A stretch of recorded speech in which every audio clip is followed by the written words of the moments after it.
Good evening, everyone. And thank you, Suzanne Kite, for that really stirring and evocative performance.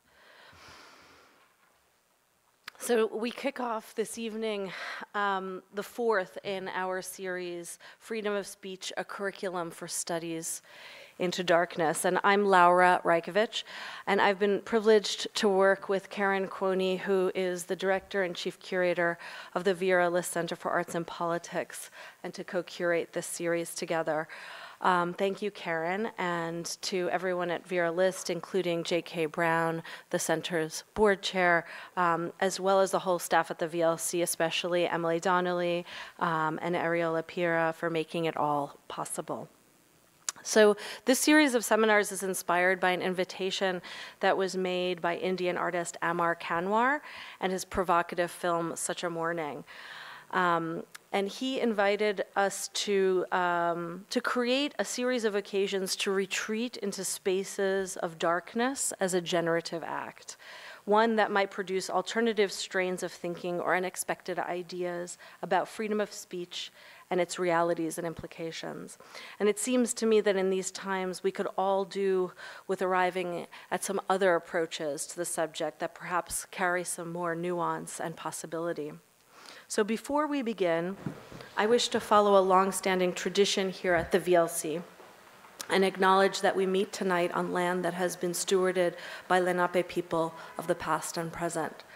As we share this evening together, I'd like to invite you to reflect together on our own relationship to the land on which we sit and its vast histories and current realities. And as land acknowledgement has become a more widespread practice, I want to specifically point out the deep seriousness with which the Vera List Center has taken its role in making these statements go far beyond a moment marking the beginning of an event.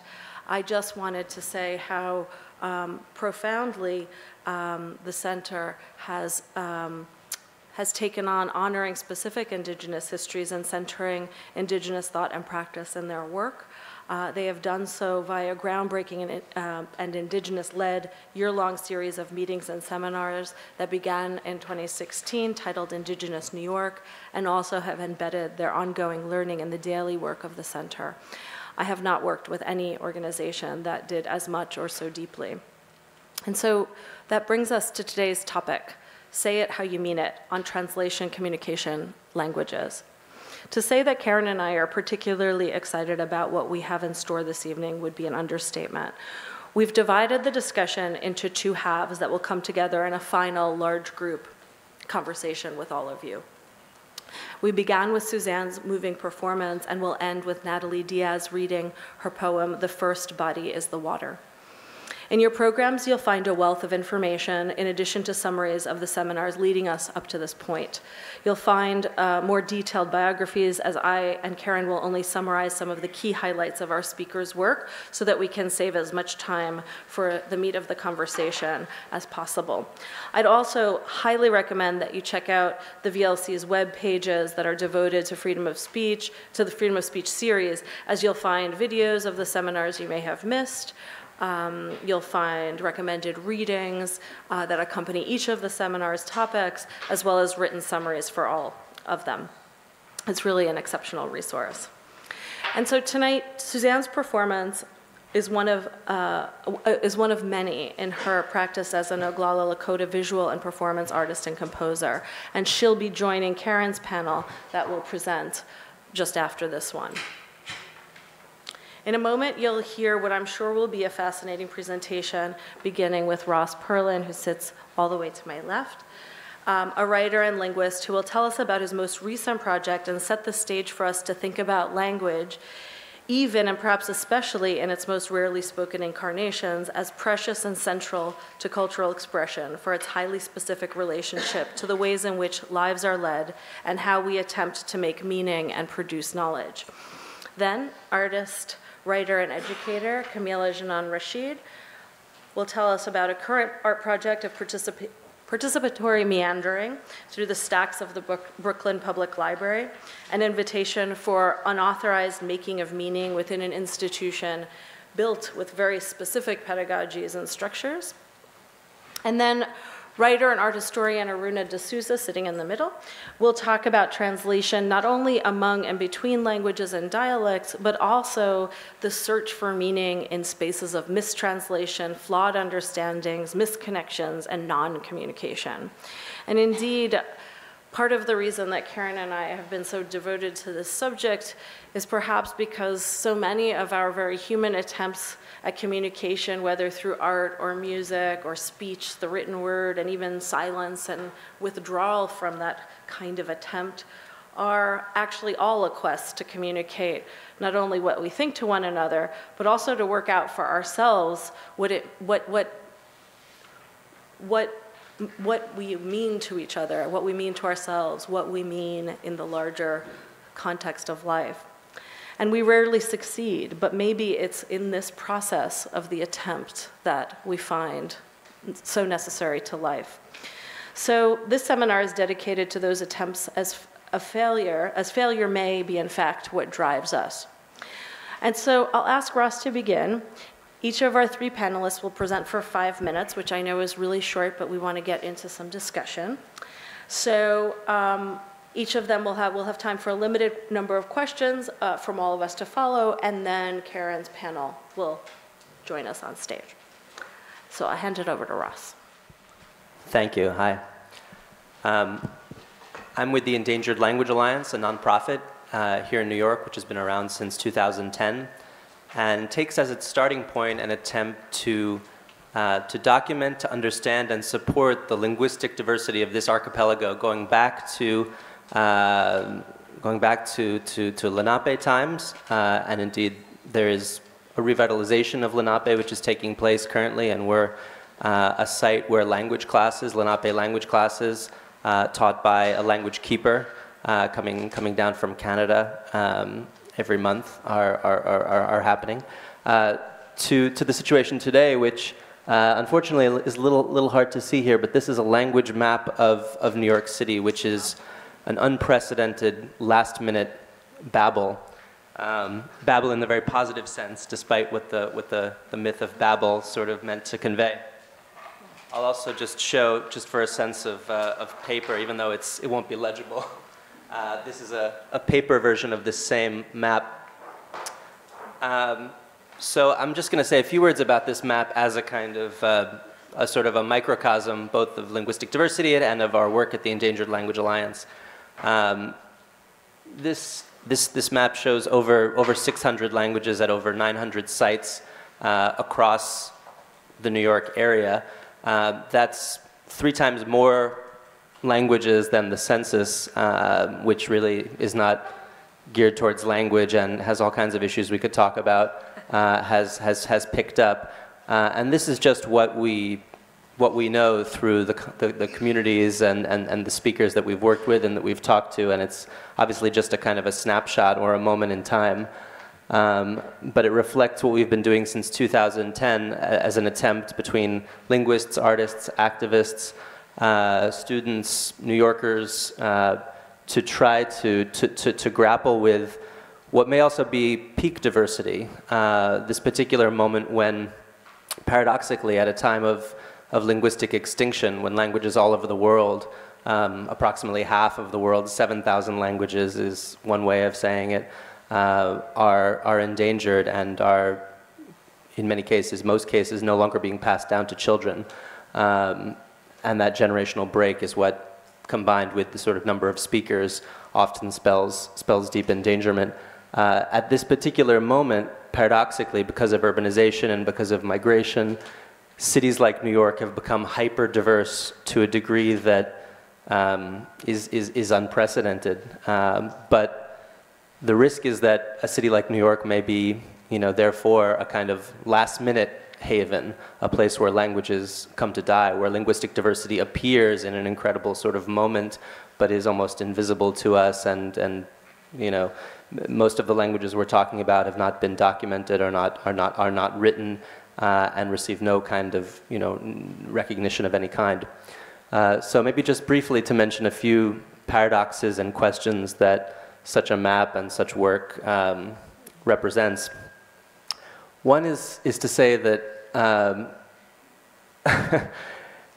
that languages, the way that we're trying to represent languages on a map is paradoxical and challenging, and there is an impulse both to kind of affirm what linguists call the principle of linguistic equality, which linguists have been sort of talking about for a long time, but has not somehow entered the popular imagination or discourse, which is to say, from a linguistic point of view, every language is equal in terms of its expressive capabilities, in terms of the complexity of its grammar, in terms of its ability to describe and address all the challenges and all the questions of everyday life. And there has been a kind of linguistic chauvinism that is deep in the world, that seems to want to refer to certain things as broken languages, or as not having grammar, or as just being a dialect. Those are always expressions of power, and those are always statements really about the relative power of the speaker and the listener, whoever is defining those terms. Yes, only a small number of languages have been written. Only certain communities in the world have kind of approached writing, because it's been usually in the context of empires and in the context of certain kinds of control systems. But that has often been taken as a sign of oral language being somehow inferior or less sophisticated, when there's no linguistic basis to that. At the same time, the paradox is that languages find themselves in such different situations today, and the powers that are behind larger languages, the massive power that's behind them, means that linguistic equality is hard to kind of is hard to bring out, because smaller languages find themselves in situations which larger languages speakers of larger languages are hard pressed to really even comprehend the challenges, for instance, in learning a smaller language that has no dictionary, no resources of the kind that modern pedagogy and that modern systems kind of understand. Just briefly, other paradoxes that such a map kind of brings up. Of course, just even placing a language on a map, just giving it a name, language, dialect, idiolect, what it means to be a speaker, a rememberer, a heritage speaker, a semi-speaker, what it means when, as is increasingly the case, even in the United States, we have dozens of languages where there can be said to be now sort of one native speaker by the usual definition of native speaker. And obviously it raises the question of what then is a language if it exists primarily in someone's head at this point, or it exists in fragments. So a map cannot express these things. And of course, by putting a language on a point, how can you address the fluidity of language and the registers and the sociolects?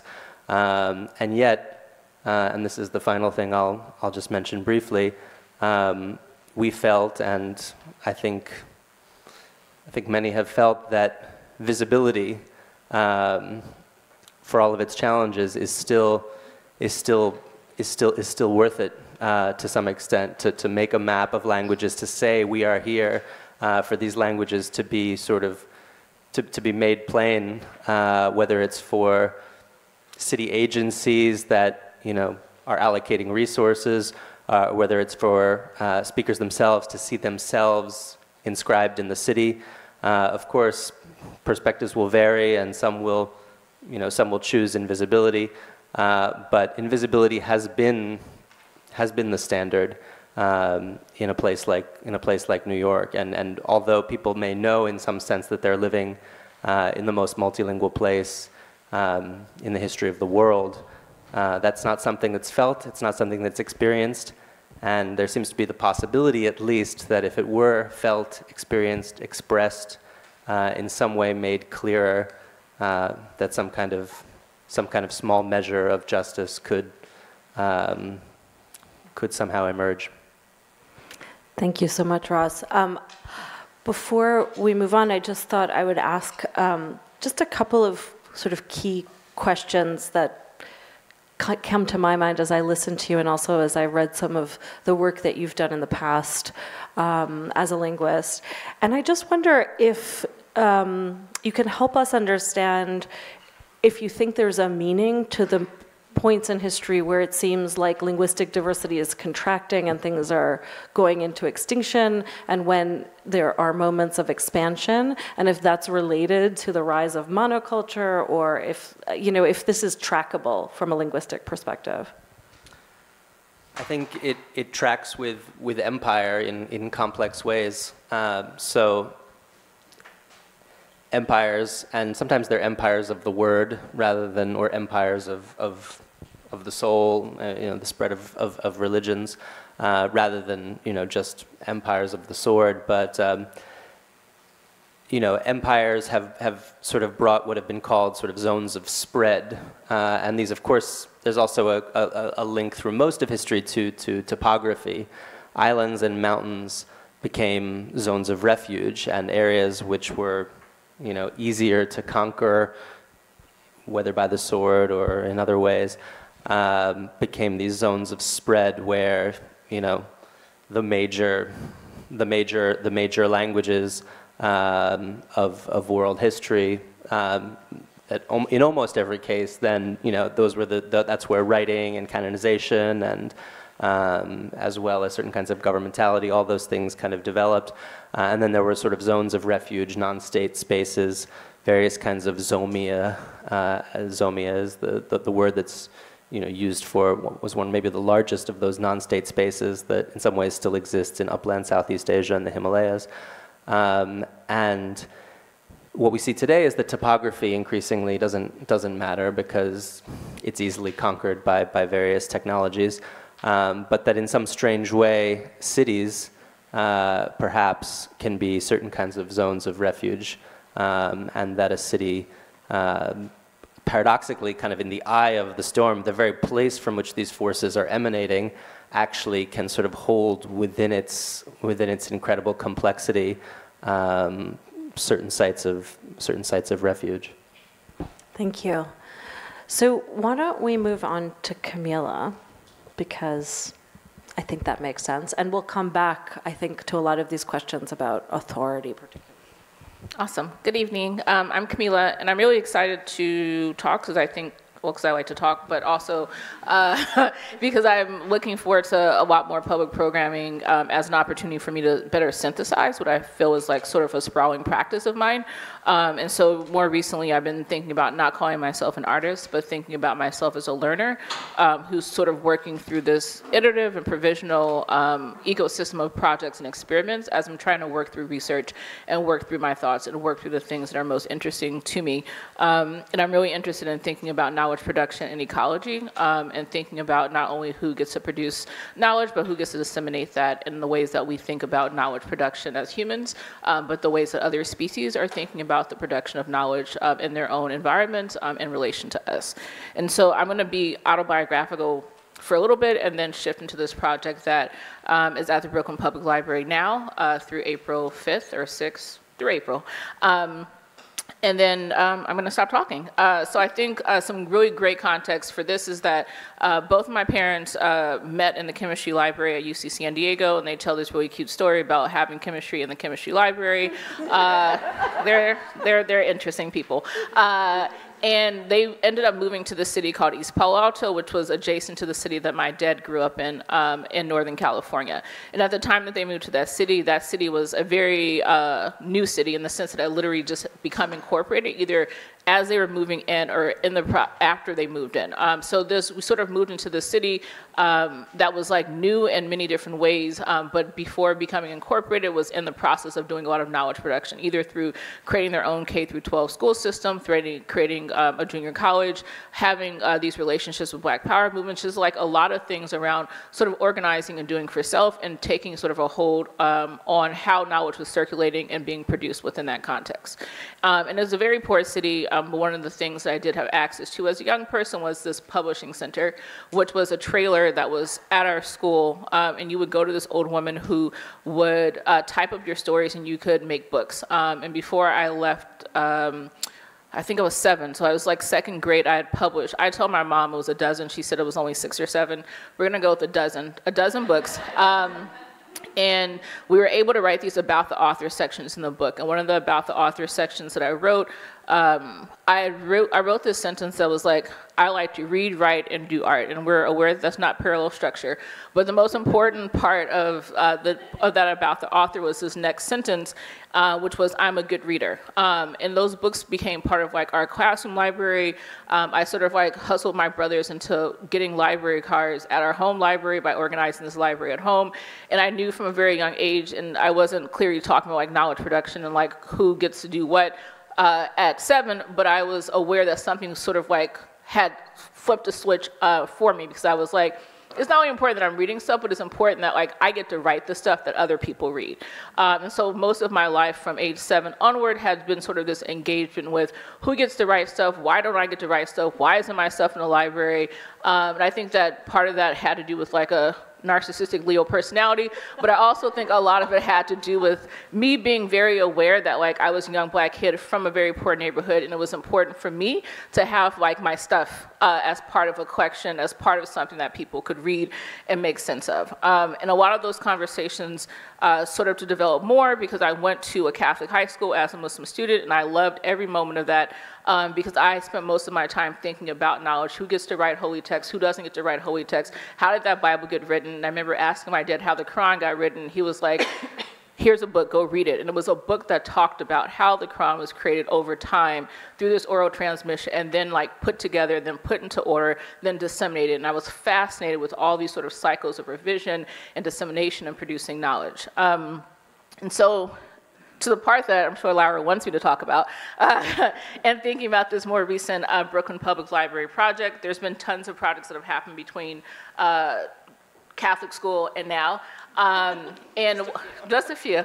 And a lot of those projects are organized around thinking about language, thinking about misreading, thinking about these moments where a sentence doesn't complete in the way that you want it to complete, thinking about these shifting ecologies of knowing and truth and knowledge, an exhibition that changes over the course of the show, an installation where parts are removed and parts are added, invitations for people to add into the works itself. And for the Brooklyn Public Library project now, it's called Scoring the Stacks, and basically a lot of it has to do with some of my reading around Octavia Butler and this interview that I found between her and Samuel Delaney and a few other folks from 1998 at MIT, and they're talking about literacy and the internet and hypertext, and they asked her about the internet, and she kind of was like, I don't really, that's not my deal. But she says she believes in something called a primitive hypertext. And in her understanding of primitive hypertext was when she's basically making sense of the world and sort of thinking about the next thing that she's working through. She's reading different books, she's listening to audiobooks, she's gardening, and she's letting her mind drift. And through that drifting process, something infinitely more sort of involved and connected sort of develops. And when I read it a couple years ago, I got super excited, because I remember getting in trouble in school because if I was bored or wanted to figure out a relationship between things, I would just get up and walk outside or find something else to do, or I would spend a lot of time with just like list of things that I was thinking about, and I recognized it wasn't the way that I was expected to learn or make sense of the world, but it was the way that I was making sense of it. And so I've always had a deep interest in ecosystems and thinking about hypertext and thinking about how knowledge can be produced and how we can learn and unlearn through ways that are nonlinear and non-narrative based, but infinitely sort of increase our ability to understand relationships in ecosystems in the world. So at the Brooklyn Public Library, basically, I wanted to invite people to wander. And as a former high school teacher who often was working in contexts where folks were expected to sort of migrate towards an endpoint of a Regents exam or another standard, I wanted to say, actually, we're just going to wander. We're going to play for the next 4 months in the library. And so at the library, there's a large banner that says, having abandoned the flimsy fantasy of certainty, I decided to wander. And then on the table below that, are these scorecards, and they're instructions and invitations to wander. So there are things like find a pink book, open to the 5th page, and write down a word you used most recently in a conversation. And those words are then shared with us because there's carbon paper. We take all the residue from those scores that have been performed, and then we turn them into new works. So over the past 2.5 months, we've had 3 public programs. The first one was turning those words into a collaborative poem with about 20 folks. We also worked with another artist, Morgan Bassicus, to work on the creation of a pop song. We created a pop group called Beyond Garbage. We talked about compost, how bleak the future is, the importance of cake. Many things came about it. It was a great experience. And in this last workshop, which we did yesterday, we turned all of these words into a set of choreography where we actually like danced for like an hour and a half using the words as sort of prompts for movement. And so the invitation is thinking about creating knowledge through like the things we traditionally think about knowledge, like a book or a zine or something of that sort, but creating knowledge through our bodies as well, and thinking about who has access to do those types of things, and how libraries, which are nouns, become verbs. Beyond storage, how can they also become leaky places where things sort of are messy and people can produce as well? So, I have so many questions, but I'm going to stick to one because you know I'm a little bit obsessed with this kind of the authorization, the authorized ways of learning, the authorized ways of encountering a library. Can you talk a little bit about authority in relationship to this work and, you know, in general, how you approach these ideas that you've been thinking about since you were 7 or before? Yeah.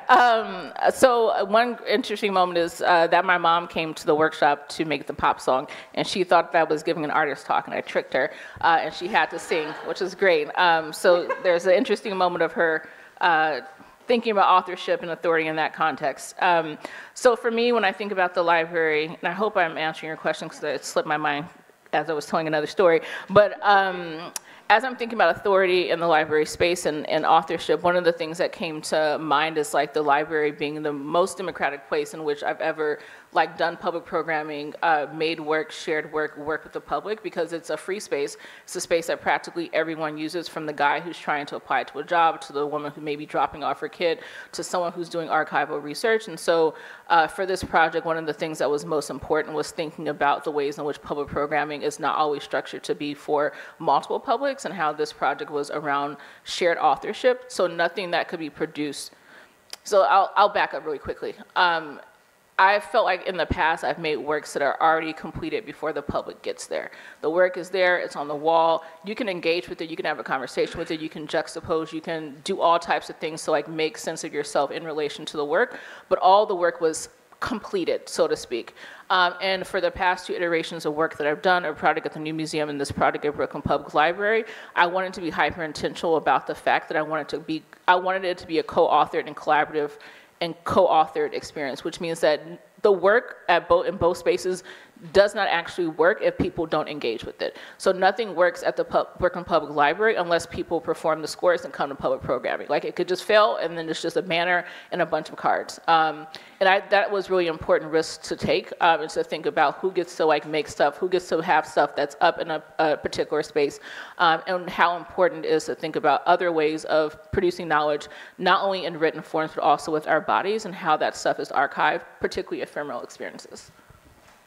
And those experiences are often not the ones that are sort of authorized ways of making meaning and knowledge. And so I think, you know, in a way where I'm really thinking about a link between the way that you approach your work and what Ross was talking about is in the sense of, you know, the kind of overlying rule-based piece is actually becoming picked apart a little bit by these much more specific ways of being and ways of learning and ways of knowing. So from there, perhaps Aruna can contribute her thoughts. So my thoughts are basically that I want to tell you about this book I really like, which is called Sea of Poppies by Amitav Ghosh. It's a novel. It came out some time ago. And I found it incredibly suggestive for me, thinking about various approaches to politics, basically. So the book is about the opium trade.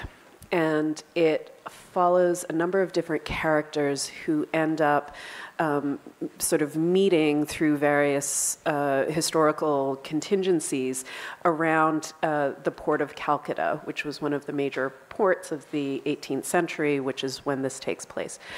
And what's extraordinary about this book is that you have this sort of sprawling cast of characters, including a free black man from the US who's passing as white, a number of British sea captains and businessmen who are in charge of ships or based in Calcutta, who are taking part in the opium trade with China. People from surrounding Indian villages who are of various educational levels and sophistications in a variety of ways, a kind of elite Indian class in Calcutta who is working with the British and enriching themselves in the process, and sailors on this boat who get picked up along the route from the West Indies to Europe, to the coastline of Africa, basically all the way around Africa, across the Indian Ocean, around India, and to China. And all of these people speak different languages. And the author doesn't translate very many of these languages. The pirates speak Lascar, which is a combination of English, Chinese dialects, African dialects, Indian dialects, all sorts of medleys of things. But even the British who are in India speak a form of English that is almost incomprehensible to the reader. And the author doesn't translate it. And about 50 pages into this book, I thought, I can't understand a goddamn thing I'm reading. And yet, I knew exactly what was happening in the story. Now, yes, of course, there's a narrator, and you can understand what the narrator is saying, but so much of what's happening is happening through the dialogue that is a medley of languages that the reader doesn't understand, but the characters don't understand either. So when the American man is talking to the British sea captain, he can't understand a thing that he's hearing, right? And this is all comical and it's all entertaining, but it also seemed to me incredibly useful to think about the ways in which here we have a book in which translation isn't the goal, right? But we have a book that's driven by the idea of mistranslation. We have a narrative that's driven by people not quite understanding each other, but even if they don't understand each other, they manage to push forward their goals, right? That mistranslation, incomprehension, misprision, as Harold Bloom would put it, are all productive values in this book. And I started thinking about this a lot, both because of my interest in questions of, to use an old formulation, center and periphery, and the ways in which the powerless are asked to translate themselves into the language of the powerful, right?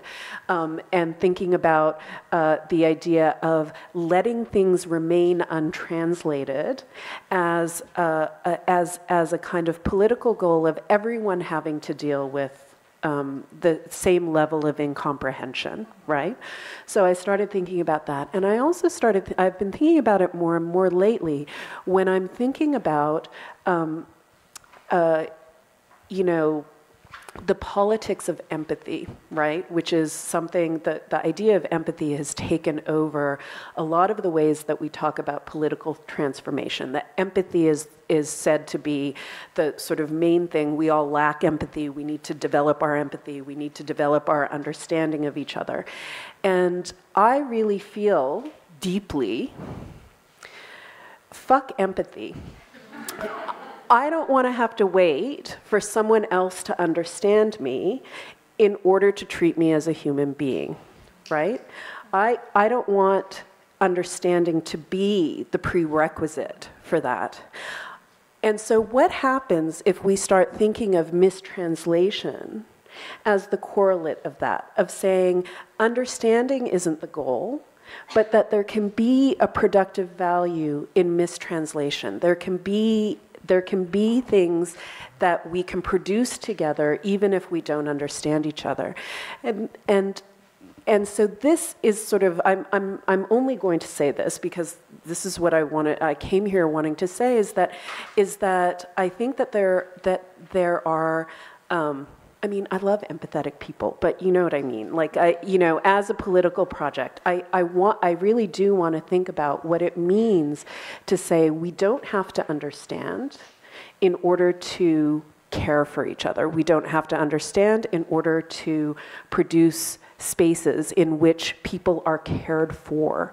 And that this sort of opens up possibilities and one of the most fascinating things about this book for me was that it got me very aware that I'm very monolingual. I speak English, I write English, and I sometimes barely do that. But one of the things that was really striking to me is how little of the English I understood in this book, right? How little of the, because English itself is a product and has been in the past much more so in the 18th and, 18th century, 17th, 18th, 19th century, much more so a language which absorbed its colonies, right? And so that that the language that I thought I spoke with native ease, I was not speaking. Right, I was not understanding, I was not comprehending. And having that experience of not being transparent, linguistically transparent to myself, I think was is an experience that few of us have, but maybe more of us need to have in order to be able to come together, without the assumption that things need to be put in our terms. Mm-hmm. Thank you, Aruna. That was wonderful. And I guess I want to bring it back to something that Ross said very fleetingly, but I think is really important to this conversation, especially to what you said, Aruna, about center and periphery, which is one of the premises of modern linguistics, of the equality between languages and whether and the relationship, therefore, of then the hegemonic languages that then, are kind of in this sort of amorphic takeover colonial stance vis-a-vis like all the rest. And so if we have this stance around in modern linguistics around the equality of languages, then how does that impact what you're saying about how, talk about that. Well, I mean, I think that it presupposes that, right? I think it presupposes that every language is equal, has equal weight, and also has equal political import, right? That there is that. What I really was intrigued by that Ross said is your throwaway comment about New York being a Babel, but Babel isn't that bad, right? That Babel gets a bad rap. And I think that that's one of the things that's so fascinating, right? Is the idea of this, we're living in a world where and increasingly so, where a kind of, because of forces like forced migration, right? Largely, right? A big part of it is forced migration because of economic and political and human rights and all sorts of other things, where we are increasingly going to be living in spaces that are not only linguistically but also culturally much more hybridized, right, in many parts of the world than people are used to. And it seems to me that one of the things that we have to be able to achieve and think through is what it means to care for people that we don't understand, right? And in both very literal ways, but also more conceptual ways. Like, that will be the thing that makes or breaks us as a species, I think, and that being able to sit with incomprehension and not feel powerless in the face of incomprehension, but productive in the face of incomprehension. That seems to me like the challenge that for us globally is going to be the challenge that we're going to face over the next however many years. Yeah, for sure. Ross is nodding. He wants to say something. Go ahead. Yeah, and I think this idea of sitting within comprehension is a beautiful one, and even just on a kind of a small level, we've been recording people's stories in almost 100 different languages now, mostly in New York, but elsewhere as well. And there's always the pressure to provide subtitles, basically, to provide that translation, because you see after a few seconds, if somebody doesn't understand what's being said, this kind of tuning out that happens, and there's an inability. I mean, I've felt it. Maybe we've all felt it. There's an inability to sit there and somehow listen without comprehension. And what are you supposed to do? Even though we know that all kinds of communication is nonverbal and could take place other ways, it's just we want to be making meaning from something, and we want to be sort of finding the story and getting the information. And I guess it's how to sort of learn that kind of skill. But then it's also how to kind of New York is a tremendous zone, and it's far from the only one of language contact and of language mixing. And there are so many myths. The myth of Babel is just one of them, but these myths appear in so many cultures where contamination, impurity, misapprehension, and sort of mixing are felt to be bad things. And indeed, it's a challenging question. If you want the kind of diversity means many things, not just sort of one thing that's jumbled. And so the preservation of boundaries is felt in many cultures to be constitutive of saying we have a culture, we are who we are, and this kind of anxiety once a few loan words, even just one or two loan words appear in a sentence, and people feel like they're losing their language, or that even though loan words and mixing is very common and has always been very common. So it's a question of how many different kinds of variety and what kinds of mixing can we can we sort of experience and enjoy, while also and I think it has to do with power relations. I think to the extent that mixing can happen on more of an equal footing, then it can be felt to be it can be felt to work. So just before, Aruna, before you come back to it, I'm going to get back to you. But let's just take a few questions from the audience, and maybe you can find your way to one of the two microphones. And why don't we take 3 questions, and then Aviva, and then the person who had their hand up over there. And if there's another one, we'll take all 3, and then the panel will respond. This was wonderful. I loved it. I have a statement in search of a question. What I kept thinking about as I listened to you all is what's going to happen with sea level rise when all the terrestrial life will be reduced to a few refugia. And so when I was listening to you, I thought, well, so New York City is a refugia for languages? And do we really abandon the whole Hegelian project and give up on finding consonants for anything? And is that the new model? Okay. That's my question, I guess. We'll take one more, and then is there? So I grew up speaking Spanish for the first 18 years of my life, then I moved to New York. So I felt I didn't know how to digest the fact that you said sitting within comprehension. For example, like if I have a friend from Turkey and she only speaks Turkish, like many times like we feel we can't be friends with someone who doesn't speak our language, then how would I sit within comprehension and be friends with this person? Or would it be like absorbing their culture through food? Or like I think I would like an example of what it means to be sitting within comprehension.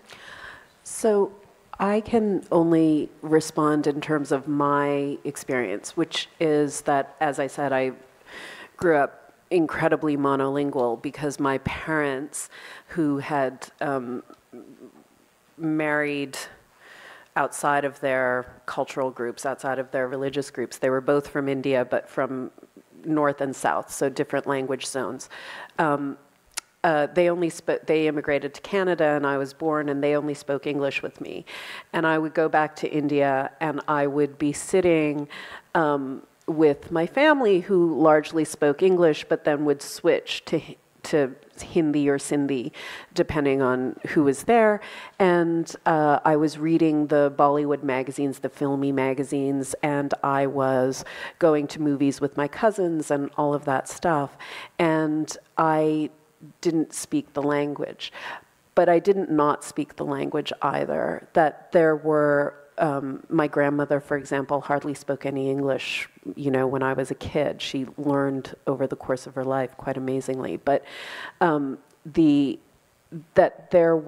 what I learned from that is there was so much room for understanding that didn't come from knowing the words, right? That came from knowing the tone, that came from. Now, I'm not trying to say that for many people, living in the world that we do, living in the United States especially, knowing English is a matter of survival, right? Like, I don't want to pretend that that's not the case.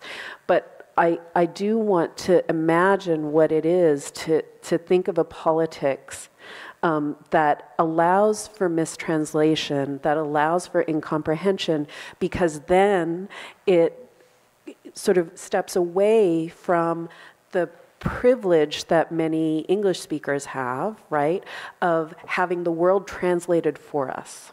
Right? Now, even if you look at book translation, right, there's a very famous and appalling statistic that books in English are translated into languages like all over the world at very high rates. But books from non-English languages are translated into English at much lower rates, right? Even on that level, right, we spend very little time trying to understand across divides, right? And that comes, I think, from a position of feeling like we have to have the control of perfect understanding in order to be able to engage, right? And so what would a politics that gave us leave not to understand look like? So, I'm speaking, as opposed to, I think, Ross, who's speaking in a very knowledgeable way. I'm speaking in a very metaphorical way, in a sense, but I think productively. Yeah, and I was sitting with this comment around sitting with incomprehension, and thought about it in the context of like learning and efficiency in relation to how we think about efficiency under capitalism, which is if we can't get something done quickly, then it's not worth doing. And if we can't get something done quickly, then we're unproductive, worthless human beings. And so thinking about this moment of like sitting with incomprehension, not as an invitation of like inaction or just like unnecessary stillness, but it's also sort of an invitation to like patience, right? Because sitting with incomprehension doesn't necessarily mean that you're not comprehending anything. It's saying that the amount of transparency that you desire is not currently available to you, which means we have to figure out a way of like navigating that, right? And so as a high school teacher, one of the things that I often had to think about was like introducing a new concept or a skill to a group of students, and like I know for 45 minutes, a lot of people in that room are going to be sitting with deep incomprehensibility and deep discomfort, but it's the question of like how generative is that discomfort? And so one of the like pedagogical things that I constantly sort of think through in those moments is like, when is that lack of comprehension generative and when is it punishing? And trying to create a ratio where the punishment is as small as possible and that the generative element of that is the far outweighs the rest. And I think that in the context that we are in now, where English is the dominating language, we have far more circumstances where it's punishing not to know English, it's punishing not to have access. There's no reward for going slow. There's no reward for patiently slow reading and making sense of things. It's always a punishing ethic. And so I think to Aruna's points of sort of thinking about an ethic or a way of moving through the world where people can be patient and misunderstand and not understand, and that is all, there's a reward or an incentive to do that as well, and that we're not sort of constantly hurting one another because I didn't quickly get what you said, and so therefore we have an issue. It's like, well, maybe it'll take me 15 minutes to understand what's happening. Or even like 5 days. Yeah. And I guess the last thing I keep thinking about is sort of thinking about like language, verbal language, as not the only means with which we communicate, right? And so there could be incomprehension in terms of like, I don't understand what you just said, but there are other ways of communicating through gesture, through shared activities, through these other means that that supersede and sometimes sort of everything collapse into that. And I think I've been thinking a lot about sort of interspecies communication as well, because there's this interesting research fascination around how to like help us understand what dogs are saying, or how to help us understand what so-and-so is saying. And I always think it's funny because we haven't figured out what one another is saying, but we've sort of like jumped towards interspecies communication. But there's like interesting research around how trees talk to each other and how fungi sort of communicate. And those are always interesting models for me because they're not speaking words, but they found a way to communicate and make sense of one another and to have a relationality that seems deeply ethical and deeply loving through this other form of communication. So I'm also very interested in knowledge production and like what we can learn from non-humans because we assume that we know everything, but there are these beautiful examples of ethical and loving communication that sort of are not humans, and I think that there is something to be taken from that as well. Thank you. Well, with that, let's transition to our second group of 3. And are you guys going to take our seats, or? We're going to take your seats, okay. But not your glasses, so Okay. please take them. Okay, so thank you all very much for being here. This is the second panel, and the structure is such that we are, proceeding more or less the way the first panel did. And at the very end, we're going to be joined by Laura and her speakers or her team, and then close the event through a reading of a poem by Natalie Diaz, who is sitting here. So very briefly, I'm Karen Coney, Director of the Verily Center and the very lucky co-curator of this entire series, which today is again focusing on freedom of speech, but maybe, as we heard just earlier, it's not only about how we express each other or ourselves, but also how we hear the other and ourselves includingly.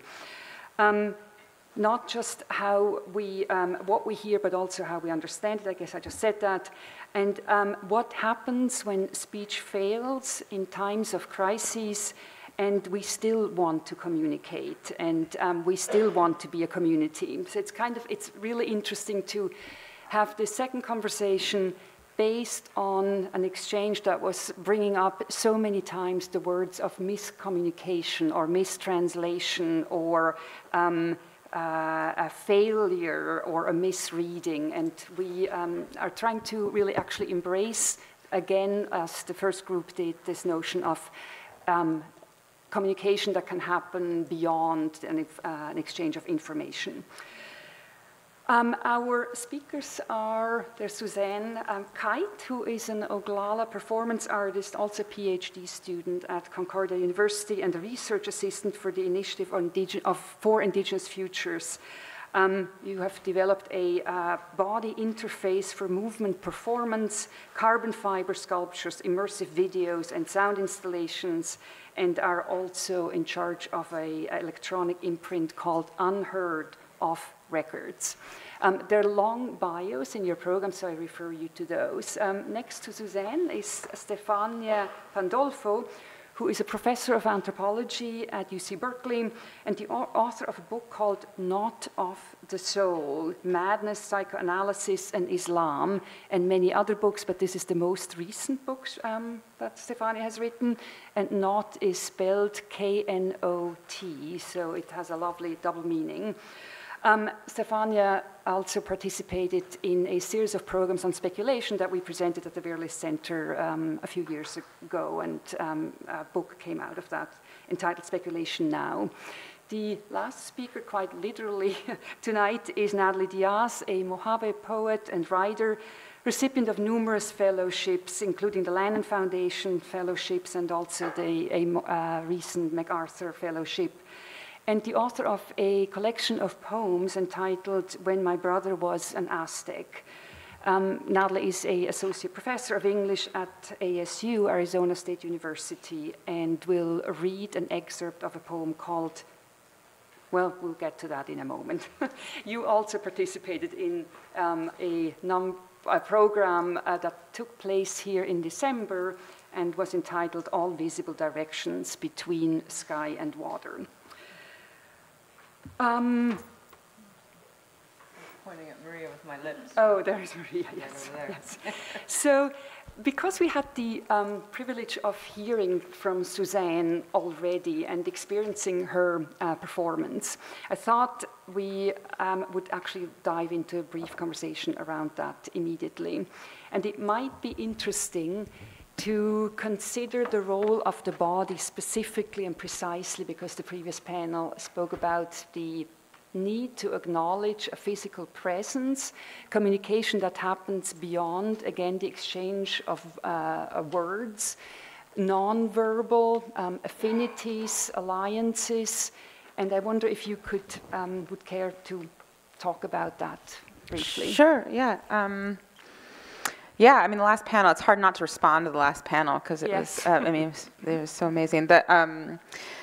Yeah, the body. I tried to write notes earlier, and I think they're gonna like diverge and meet with my thoughts that I just had for the last panel. You know, I was thinking, you know, I make body interfaces as a composer and an artist, and I've done a lot of thinking over what that relationship, what it means to bring the body into conversation. And I often use, I'm an electronic artist. This is actually one of my most unelectronic, undata-driven pieces I've ever made, because usually I have a bunch of equipment on and I'm moving around the stage and interacting with the computer. And I use the computer as like an interface between my body and the creation of new knowledge on stage.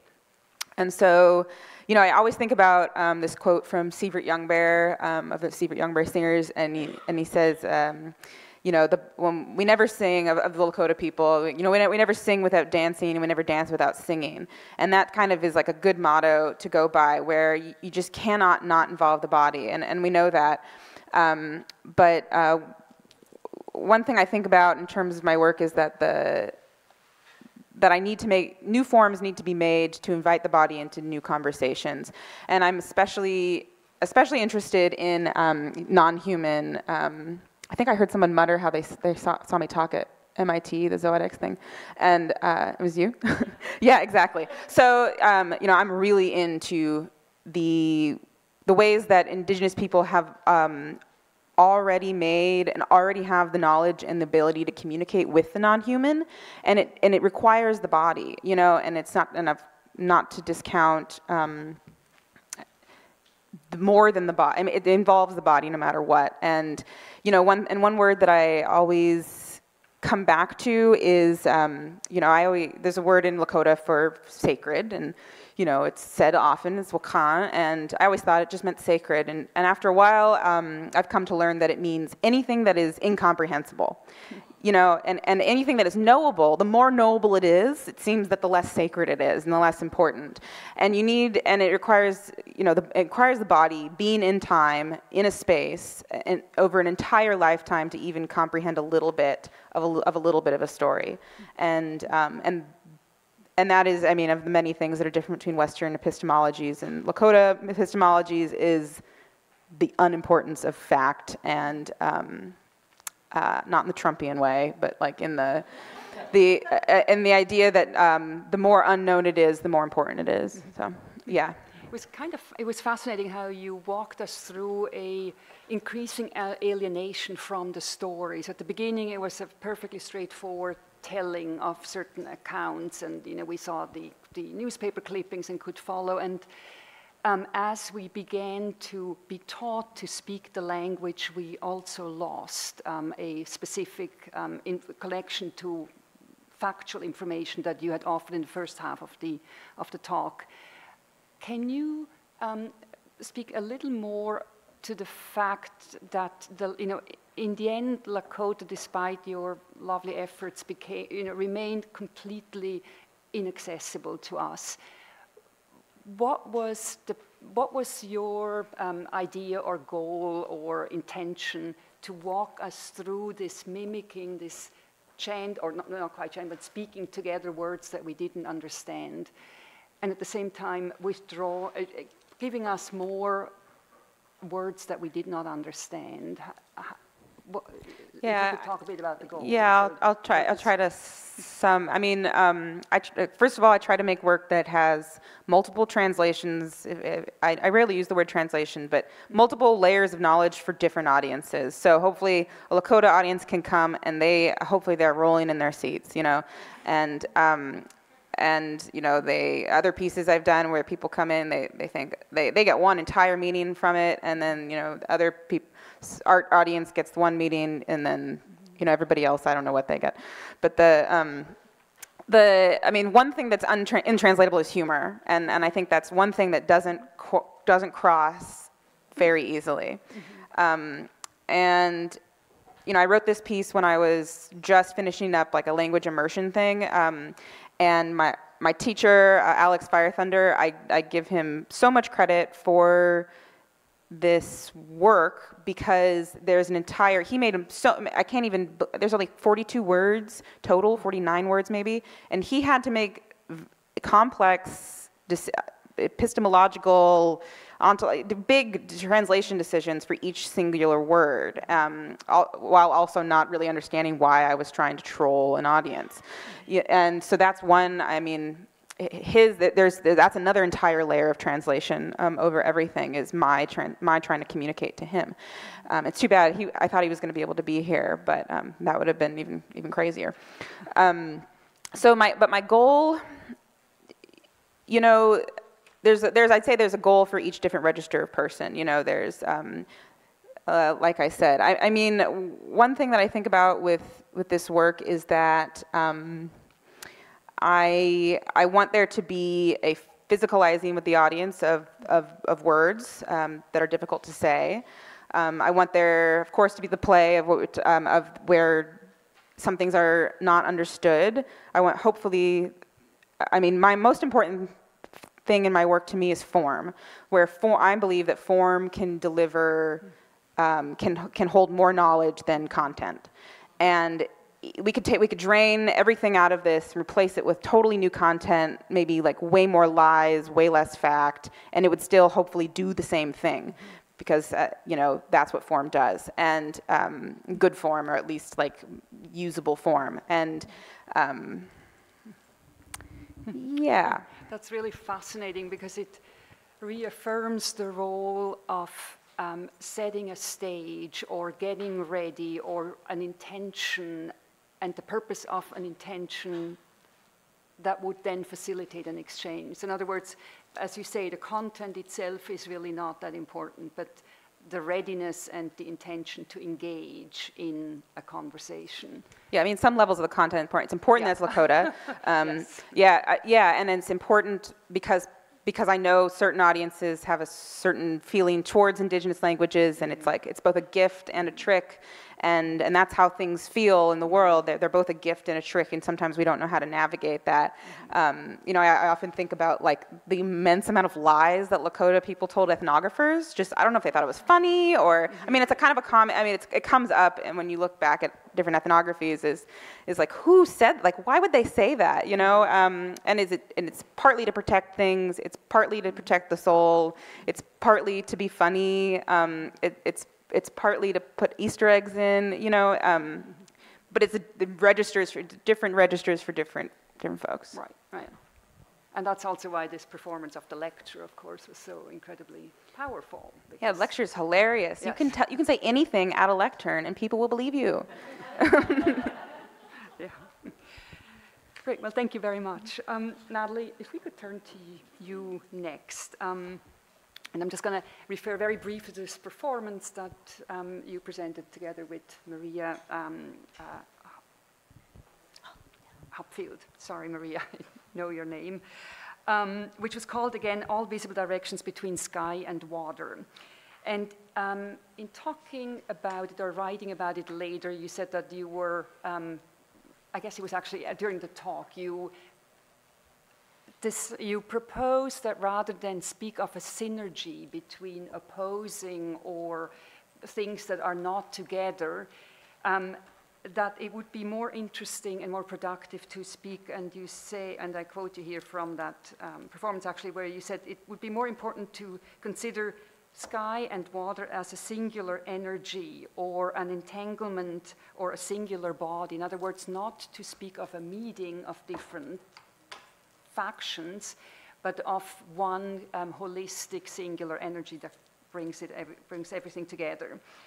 And then you spoke about a space that is not a place, and asked how language would work in that new place of body.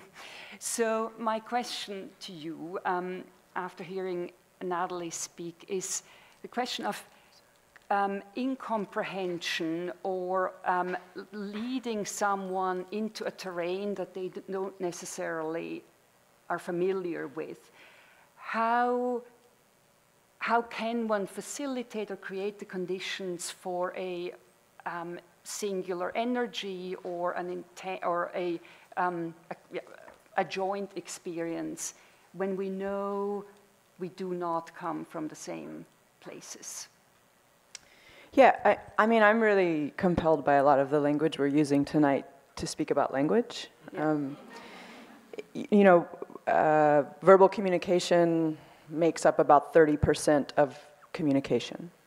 So words make up about 30% of how we communicate. Yet we are so tethered to them. Like even right now, the question was about accessibility, and we've been talking about incomprehensibility. And I think those words are so interesting to me because we are bound to context, the English context, which tells us we must understand one another, which I believe is impossible. So how do we consider what an experience is if it's not defined by what English has told us meaning, accessibility, or understanding is? Which for me is why the idea of synergy is problematic. I actually think all words are problematic. So I can spin myself in circles here. But for me, the important thing is, well, synergy, for example, is the immediate separation and the understanding of things being separate.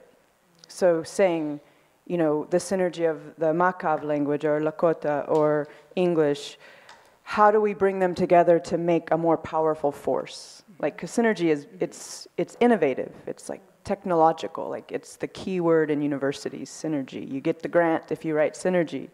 However, like, what if we could move beyond that, like beyond the beyond, which is saying that, and this is something I'll read from later, is John Berger talks about a third space, a pre-verbal space. And this, I think, goes back to something Suzanne was saying just about the body.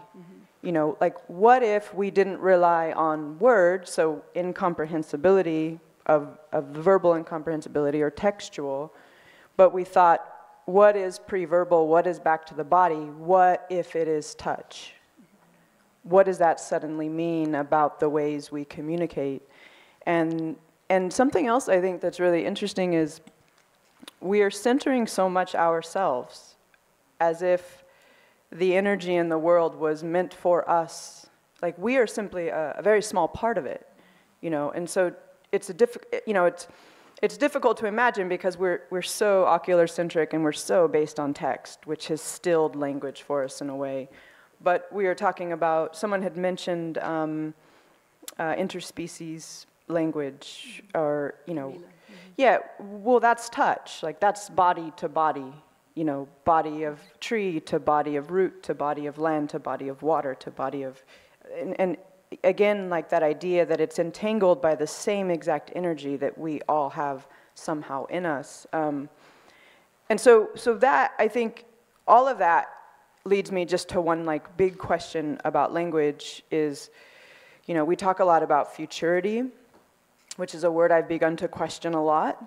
Like futurity, it's something I think, again, it centers me as the main energy, like humanity as being a futurity. But it's also very much like futurity is what is yet to be or what is going to be. Well, that's a very imperial thought process. And it's planned for, and it's predictable, and it's built toward. And so I guess like my question, which feels lucky to have this question with you all and some of the things you've said, is I'm really interested in like the imagination, because I think we've been taught like the imagination is all the questions we ask. But I think something that I'm thinking about in terms of translation, in terms of the imagination is like, where does it begin? Like, where does the imagination begin? I also saw the Arakawa thing today, which fucked me up a little bit. So, you know, some of the questions that he was asking, you know, but like, does imagination even exist in verbal language? I think it doesn't, possibly. Like, I think it might come with what language cannot yet hold. And so that might just be a question I will just throw out there to share with you all that I now have in my body at this moment. Natalie, could I follow up and ask you about your work in trying to preserve languages that are disappearing and are on the verge of extinction? And of course, I'm also thinking of Susan Hiller, who is this wonderful British artist who passed away very recently and did an amazing video installation called The Last Silent Film, which captures on black projections where you don't see anything, the recordings of languages that are now no longer spoken. She found the last speakers of a number of languages.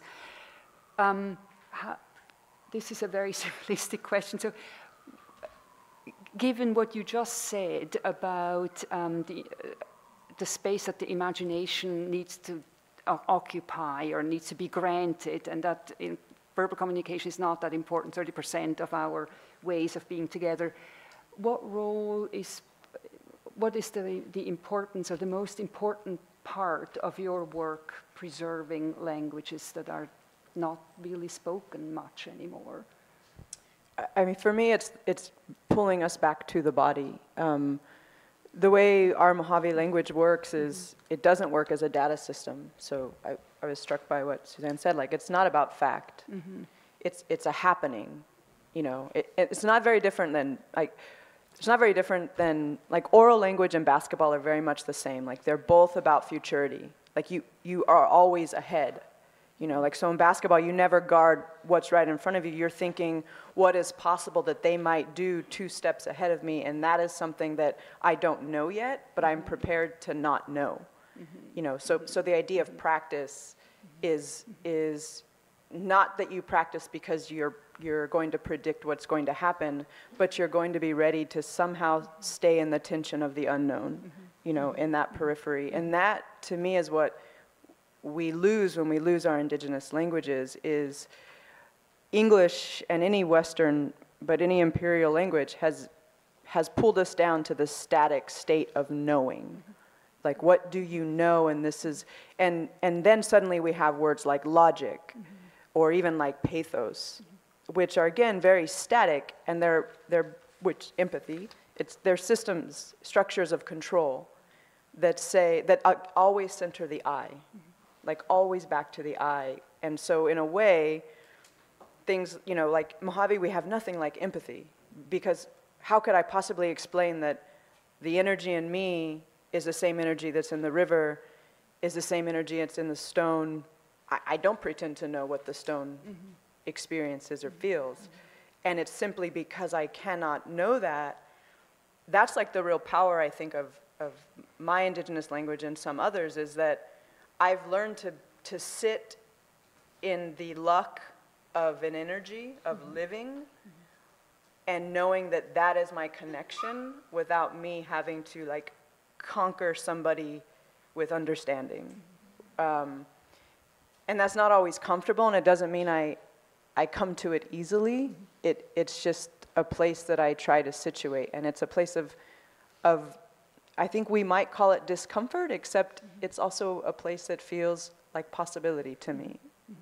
It's very interesting. I guess it was the freedom of speech event on feminist manifestos where the notion of discomfort came up repeatedly. and the call to hold that space of discomfort. I would like to invite Stefania to present on the introduction, give us an introduction to the introduction of this amazing book called Not of the Soul. And I thought it would also be lovely because it will describe a scene that reminds me so incredibly strongly of Amar Kanwar's film, Such a Morning, that I guess Natalie saw this morning, and we've screened it in November here at the New School and at Union Docks. And it's a film that posed the invitation to explore something that we do not know, something that is dark. And taking up this prompt, we decided on freedom of speech as the darkness that we need to explore further. So there's a scene in the film that reminds me of your introduction. Why don't you please start with the introduction? The first few sentences, I think it even is. I will read in any case most. So, and it is in an important sense a contribution to what you've been talking about. I mean, sitting with incomprehension, Can you hold it up? maybe pushing incomprehension a little further. A map of the world. She wandered off the other side of the roof, a side that bordered a house that had remained vacant and is now falling into ruin. I followed her. The roof had no parapet, and as she walked, me after her, the void gaped 15 meters below. The roof terrace was crumbling, and in some places, the surface under our feet nested dangerous holes. As I tried to guide her back to safer grounds, she was unconcerned and kept walking and told me that we were striding across a map of the world. Months later, after she had regained the shared sense of reality, she asked me if I recalled that day on the roof. She could still remember now, she said, her perception back then.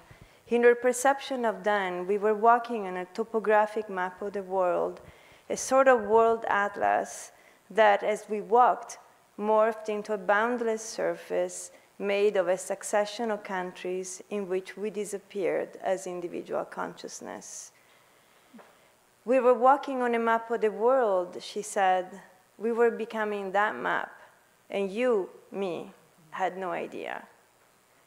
There have been times of anxiety and fright, and times in which it seemed that we could live with the rhythm of the illness, its coming and goings, like the movements of waves on the sand.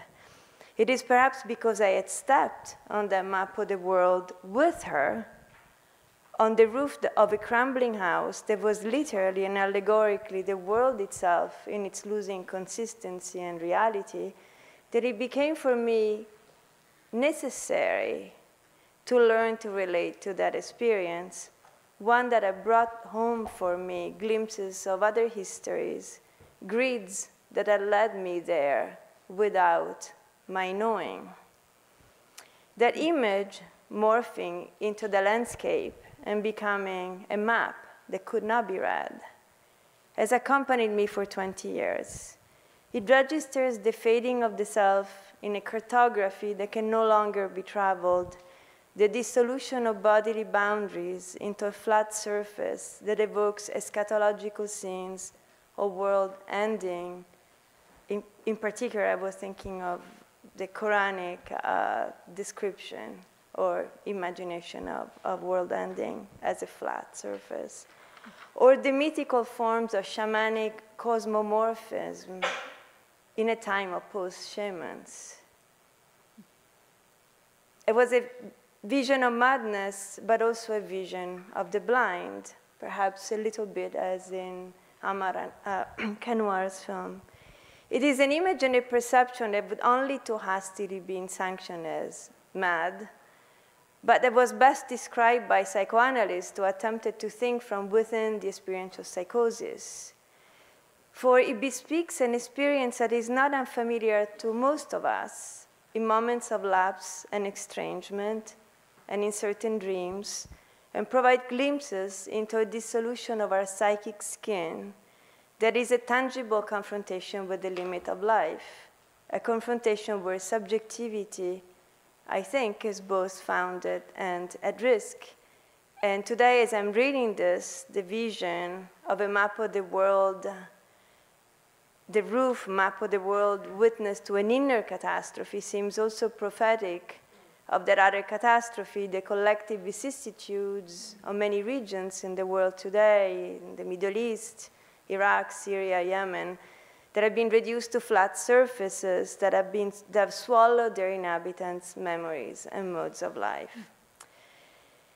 But the fact that we might resemble a map inscribed and rescribed upon, rather than already formed selves and consciousnesses, and that we might be vulnerable to disappearing into the grids of the map.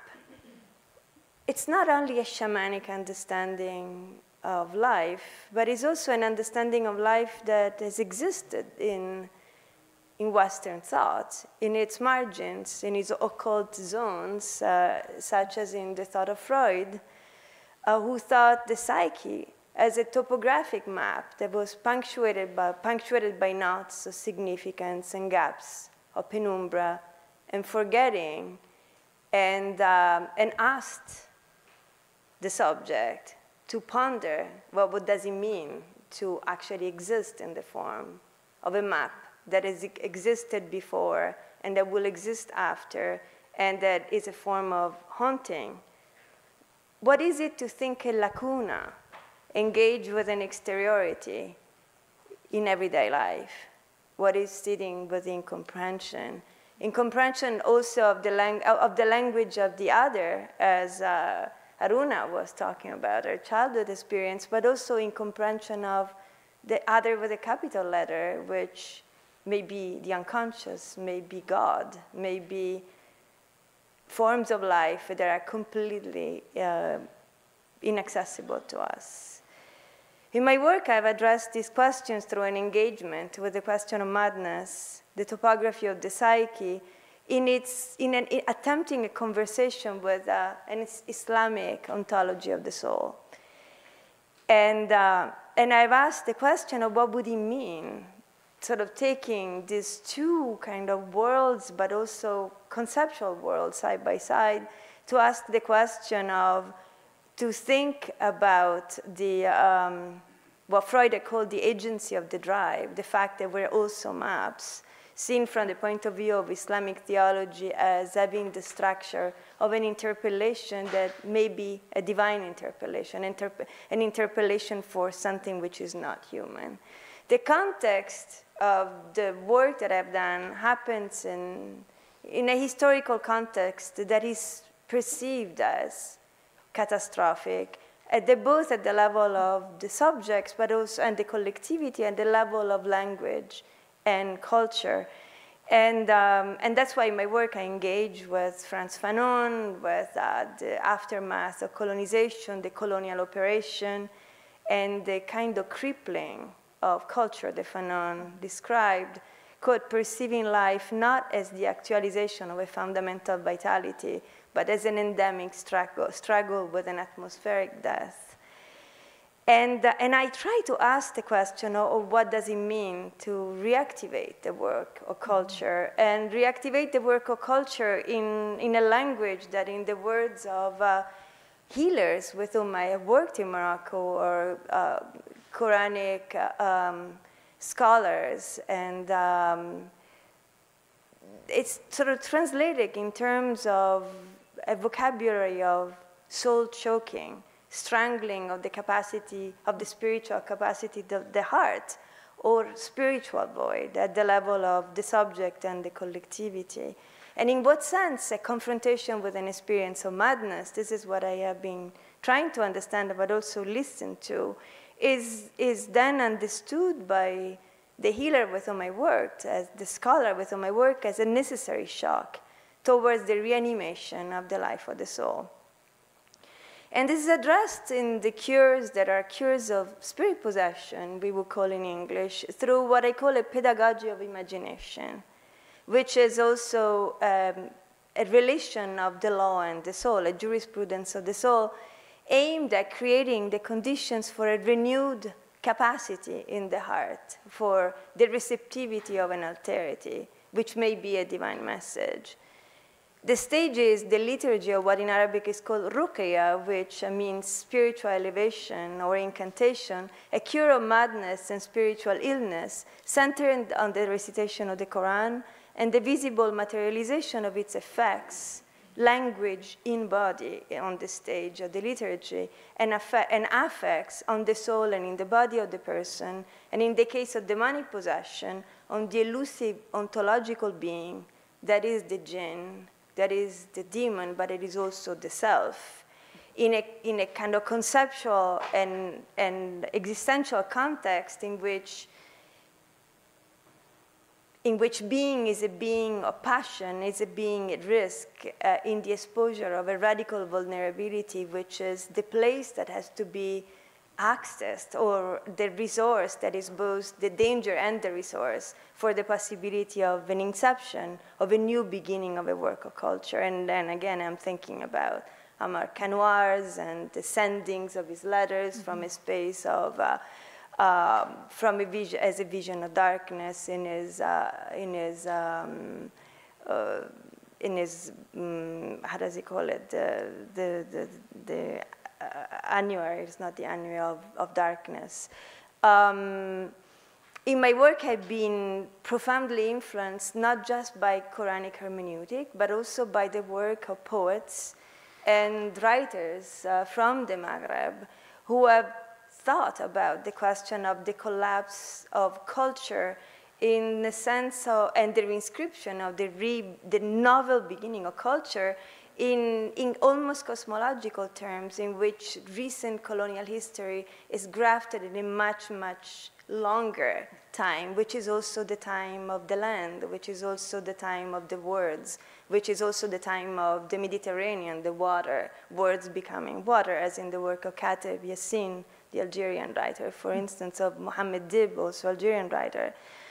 Then I wanted to conclude saying a few words about the question of language, incommensurability, alterity, passage, and maybe what Walter Benjamin called communicability, which is not communication, in the context of understanding language as what he called language as such, focusing on a gap in the texture of experience, a place where language meets silence. At the limit, there can be a coming of voice, a transformation, Walter Benjamin said, of living substance in its afterlife, and that afterlife is the fact of sitting with incomprehensibility.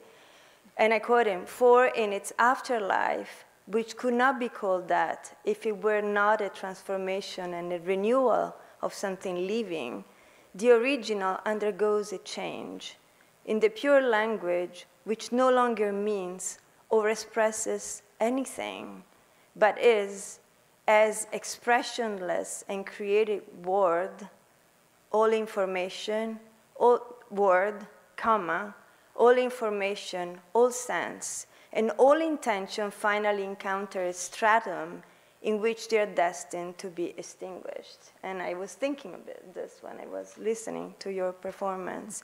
So then the last point is, what are the concepts by which this resource that is also a site of annihilation can be accessed in the vocabulary of the people I worked with as a back and forth between being and non-being, or between incommensurable worlds and incommensurable experiences and languages. And the words that I attempt to sort of discuss in my book are ayah, which is image, but is also site of revelation, as in a verse in the Quran, ibra, and ta'bir, which could mean visualization, lesson, and a lesson that becomes embodied, but also a passage. And following my interlocutor's Arabic conceptual vocabulary, I translate this primarily as passage between two worlds in the terms of an Islamic tradition of imagination, where the image is a modality of presence, and cosmic existence is identical with a presence which is also an absence. and is the cipher of the relationship between loss and expression, between this world and the other. Ibra or ta'bir is a passage. Ta'bir is the operation, the operation of Ibra is a passage or a bridge across incommensurable places, spaces, languages or times, as well as the incommensurability of the spaces themselves.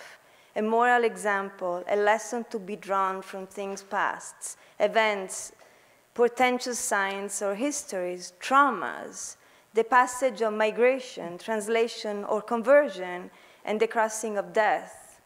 Ta'bir, expression and figuration, giving form, imaginalizing. The sense of passage is also implied in the Arabic word hala, which means altered state, condition, but also medical case. And I end here just by saying that, and I will not talk about this now, but the work of an Arab historian, a 14th century Arab historian, Ibn Khaldun, has perhaps given the most striking exemplification of passage between different times, between human and non-human time, as the double work of creation and distraction and creation. Thank you. Thank you very much. I am really devastated that we are running out of time, so forgive me for having pushed you to end very quickly. We have time for a few questions, so maybe if you would just get to the microphones and if you have any, or raise your hands and we will call on you. But in the meantime, until questions appear, Stefania, could I ask about this notion of passage, which is so different from what we've heard so far, because it seems to suggest a starting point or an origin and a direction and a goal and a maybe futurity, getting into another space where that past no longer matters. So could you talk a little bit about passage as a state of being versus passage as a transitional moment between, as you said, creativity and destruction, as you mentioned at the end. And since we are talking about language and speech, if you wouldn't mind bringing in, bring considerations of communication back into an analysis of that. So passage and let me begin with communication. I said communicability when I was talking about Walter Benjamin, and I began with the scene on the roof. And well, what I am suggesting throughout is that, in fact, not communication, but communicability has as its condition the capacity to sit with an incommensurability, to sit with an experience of something unknown, to sit with an unknown that is so radical, that is not just the unknown other language that I potentially could learn, but an unknown that I cannot learn because it might be precisely the map, which is the script that I am following in my life, and yet that I will never be able to encounter as such. And you still make progress, and that's why I actually think that it would be important in this conversation to bring the question of unconsciousness, or the question of unconsciousness, both in the sense of an experience of madness, but also in the sense of our own unconscious, our own lacunas, our own inability to completely translate ourselves and be transparent to ourselves. The fact that there is always a double within us, but it's fundamental for the possibility of communicability, I think. And at the same time, and so for instance, just to pick up on the legacy of this in psychoanalytic thought,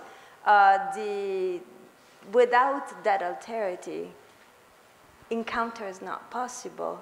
So that, I don't know, Jacques Lacan, the psychoanalyst, was so influenced by anthropological encounters with other traditions, sort of brought his notion of subjectivity and intersubjectivity from Melanesians' words for exchange, and Melanesians' words for taking and giving, objects and not words. In relationships, there are moments of recognition without knowing the other, rather than entirely opposing the idea of a language that is the transparent side of communication.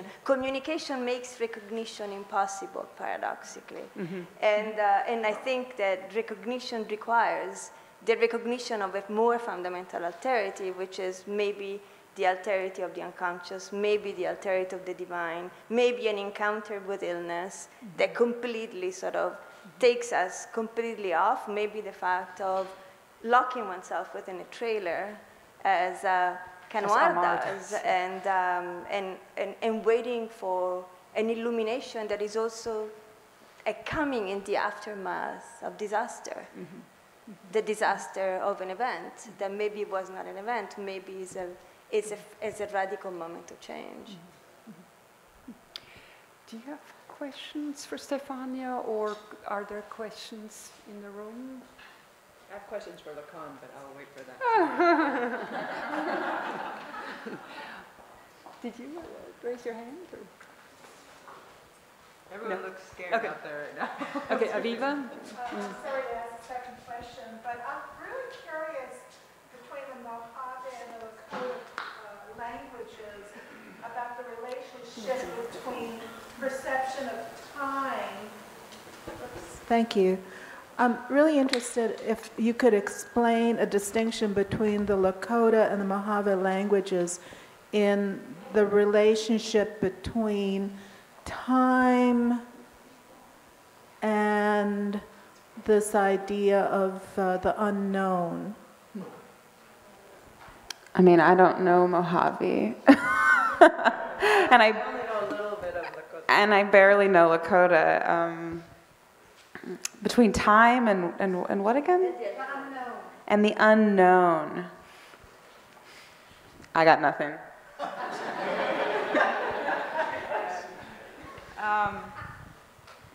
I mean, I feel as if Mojaves think in a timeless way. Like when, I'll give you just a physical example. Like I can, at home, when I'm home on my land, I go out my front door and I look north and I see my creation mountains. And if I look out my back door and look south, I see the place Mojaves go when we go to the next place. When we leave like this place, this place of the body. And to be able to see that, suddenly, like what is 3 o'clock? What is a year? You know, and so for me, that is a part of that. And what we think about in terms, like we say, everything that will happen to us is dreamed. But we don't mean it in terms of the English dream. It's not like you're going to go to sleep tonight and, you know, it's not about a nightmare, it's not about a daydream. But it just means that that energy is already there. It's moving through me, but it's also the same energy I arrive at is also part of what I'm made at. And so it's not like someone said destiny, question destiny. It's you know, it's not any of those things. And so, you know, time for us, which is why we're always fucking late to everything. Yeah, so like time and, you know, it just doesn't exist in the parameters. They're not boundaries for us. So, and in a way, that's why, one of the reasons why translation is problematic and impossible is because it's trying to equate what English cannot hold of some of our languages. That's way, way too big for what English has determined to control. So. I don't think it's just for us, though. I think that what you're saying about time is actually something that can be accessed in other ways. It's not just for the Mojave that time is like that. There are traditions of things. No, I know, but I'm joking. But I think I'm kidding. But I think it's important to say, though, that there are traditions that are capable to access conceptually such an understanding of time. A certain way of relating to death, a certain way of relating to alterity. But there are also experiences that can lead to that and that can point to the fact that some of what the Mojave understand may be relevant for others, may be relevant in a fundamental way for others, and may have been grasped by others studying physics or studying or thinking of experiencing the unconscious. Yeah. Well, while they rearrange the tables, please, while I talk. That one thing that I do want to mention is that some things are, like you said, not translatable, and I really loathe when indigenous ideas of time get like flattened over, like they're easily usable by everybody. There's a reason that they're different in each community, and that languages are different in each community, and it's because they don't necessarily work outside of that land. And they don't necessarily work in a non-local place. Context is everything. I don't know who said that.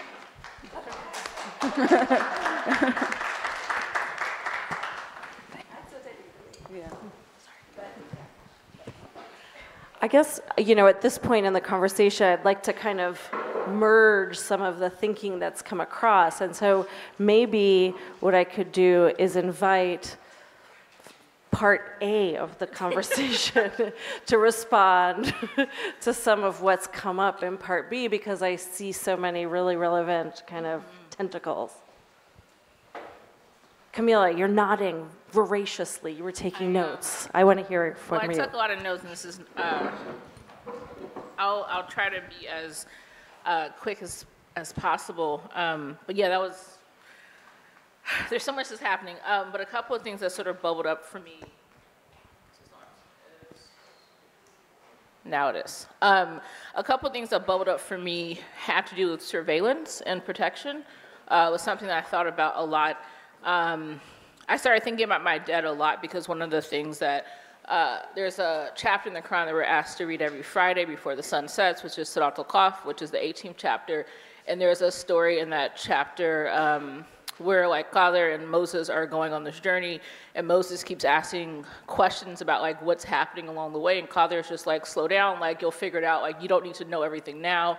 And there's a part where they sort of part ways because Moses is just too impatient and keeps begging for this information. And I never really understood why I was encouraged to read this, but there's something about the repetition of reading that over and over and over, and then being 33 and going, oh, the point of that was like you're never going to understand much of anything, and this sort of persistence or compulsion around knowing ends up ruining a lot for you, but it also doesn't give you the opportunity to sort of like learn and move through things with your body in a way that where the knowing doesn't feel like a conquest, the knowing doesn't feel like this attempt to make everything legible. And it made me think a lot about the sort of compulsion towards knowing when someone wants something that's written in indigenous language to be then translated into English so that we can then understand what's happening, but then just thinking about like how unsafe that can be, right? So there's some things that should not be archived, there's some things that should not be translated.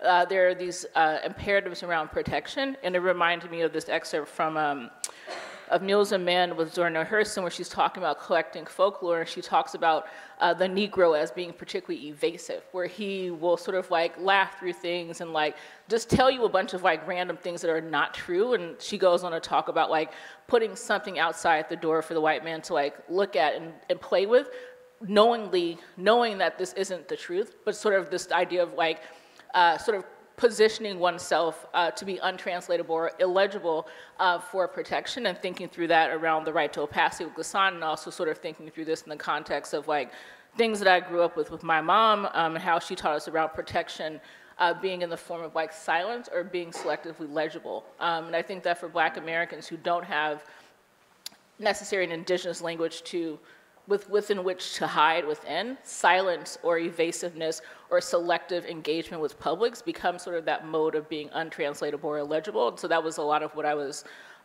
thinking about during part B of like how surveillance, protection, and translation all are part of empires in ways that translation can still be exploited in that way.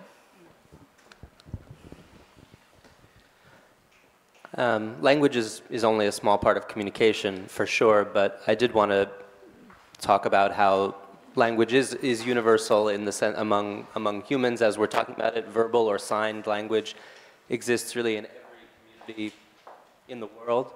And as I say, that this principle of linguistic equality is that every group has language, spoken or signed, because especially with groups of a certain size, with anything that's not in person, and to sort of coordinate intentions, to coordinate ideas as a group, and to work together as a group, you have to go beyond. I mean, there are foundations around sort of touch and gesture and expression for sure, but language has a vital role also in communicating with precision. And I think does it always need to be imperial, communication because of the relative sort of inequality of the sides who are communicating? I hope not, but I think language still, there is hope. And I wanted to also add that knowledge of language is an index of time spent with people who know that language. In some ways, children are a special case and an interesting case because for language acquisition, people sometimes talk about the critical age of 7, and it may not be so stark as that, but before the age of 7, roughly, people can, if exposed to, there's no question of one language being more difficult than any other. If you have exposure to it, if you spend time with the people who are speaking it, and you're playing sort of the language games, you're engaged in the activities and the things that are in that language and tied to that language. And languages, remember, are also tied to ecological niches and to environments and to land, of course. Then all these languages, all languages are fundamentally sort of equally learnable. So comprehension is really about time, and it's about desire, and of course it's hard to know when there's understanding, but there are conditions of possibility. I just wanted to introduce, maybe, I don't know if it's introducing, but the idea that even within language, right? Even when we're all speaking the same language, we're often not speaking the same language. And so one of the things that, I just wrote this book on art and race, art, and protest. And one of the issues in the book was actually looking at, and this brings us back to the question of freedom of speech, right? That oftentimes, especially when it was black artists protesting against predominantly white cultural institutions, that their protest was not read as a form of communication, but a form of interrupting communication, right? That protest was not understood as a language, and that it was understood as a quashing of free speech as opposed to a presenting of a side of the argument. And so the other part of these questions, right? A lot of us have been talking about power relations across cultures, across imperialism, across power relations between dominant versus less dominant, but that those incomprehensions also completely occur when we are all putatively speaking the same language, right? That are literally, we've all heard the idea of tone argument, right? Where if something is said in a way that strikes you as, aggressive, you will therefore not listen to what is being said. You will not understand it as a form of communication, which, considering how fragile whiteness is, puts pretty much everyone else at an extreme disadvantage, right? Because they are no longer speaking a language that is understandable by the people against whom they are protesting. So, that's the other part of it, is that these power relations exist even within, right, supposedly speaking the same language. Well, and I would even add to that perhaps there isn't any desire to make that. Yeah. And there's no need, right? Yeah, you don't need to understand someone else if you've got all the power, right? Well, but also in the other direction, Yeah. in this kind of protective zone that Camila was kind of bringing up, that there isn't even a desire to try to make that understood. Because why? Because it's just going to cause pain, or it's irrelevant to whatever that universe is that's being. Well, you know, this all reminded me, talking about a lot of this reminded me of a story that someone told me, and I'm going to mess up the details, but that when the Spanish colonizers came to, you know, largely church-driven, came to South America, that they came with these very long contracts, essentially, that spelled out in Indigenous languages everything that the Spanish were intending to do, without any belief that the people who they were you know, going to murder and occupy would actually read it, but so that back home, the Pope or whoever, you know, might have qualms about it, would know that communication was attempted and that they, you know, that they had every chance to say no, kind of thing, right? Like this idea, right? This idea that somehow, that's the flip side, right? The idea that somehow translation equals consent, or equals understanding, or equals whatever. That's exactly what this is very similar to the thing I wanted to bring up, which is, you know, one thing that we didn't touch on heavily was, you know, the idea of freedom of speech and political power in terms of like who's able to speak and, you know, who, in what, not like language, I mean, and in different languages is like one thing, but the ability to have political power and to be as a human being translated into having sovereignty even is also extremely essential. So the example I was thinking of was when the Indian Reorganization Act was being peddled across the country by John Collier, the Lakota chose not to vote because silence was the most extreme level of saying not only no, but we won't, like, how dare you even, you know, speak. And because we're a community, we do consensus, you know, and yeah, but of course, you know, if you look at the history of the IRA, the Reorganization Act stripped everybody of their rights to vote and stripped everybody of the rights to speak and to have sovereignty, and it's still pervasively a big problem.